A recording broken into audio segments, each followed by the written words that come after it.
அல்லாஹ்வுக்கு பிரியமான வார்த்தை, நீங்கள் சொல்வதற்கு இலகுவான வார்த்தை.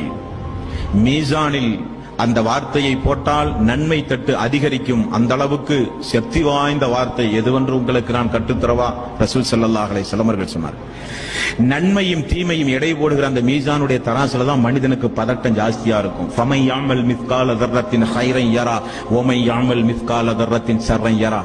கடையில போய் ஒரு பொருள் வாங்கும்போது எப்படி தராசை கரெக்டா பார்த்து வாங்குறோமோ அதே போல நன்மையும் தீமையும் அல்லாஹ் மறுமை நாளில் எடை போடும் பொழுது ஒரு மனிதனுக்கு பதட்டம் ஜாஸ்தியா இருக்கும். எங்க தீமை தட்டு அதிகரித்து நரகத்துக்கு போயிருவோமோ, அல்லது நன்மை தட்டு அதிகரிச்சா பரவாயில்லையா இப்படியாவது சொர்க்கத்துக்கு போயிடலாம்ங்கிற பதட்டம் ஜாஸ்தி உள்ள நேரம் அந்த நேரம். அந்த இடத்தில் ரசூல் ஸல்லல்லாஹு அலைஹி வஸல்லம் அவர்கள் அதற்கு நமக்கு ஒரு வழிமுறையை சொல்லித் தருகிறார்கள். அல்லாஹ்வுக்கு பிரியமான வார்த்தை, மீசான் என்ற தட்டில் அந்த வார்த்தையை அல்லாஹ் போட்டான் என்றால் நன்மை தட்டு அந்த அளவுக்கு அதிகரிக்கும். ஆனால் நீங்கள் சொல்வதற்கு இலகுவான வார்த்தை. என்ன வார்த்தை? சுபஹானல்லாஹி வ பிஹம்திஹி சுபஹானல்லாஹில் அஸீம்.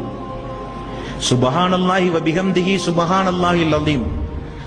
அனுமதிக்கப்பட்ட திக்ருகளை நம்முடைய மக்களுக்கு, நம்முடைய மனைவிமார்களுக்கு, நம்முடைய நண்பர்களுக்கு, நம்முடைய சமூகத்திற்கு எத்தி வைக்காத காரணத்தினால் தானே பல்வேறு கராத்தா ஸ்டைல் எல்லாம் திக்ருகள் வந்திருக்குது.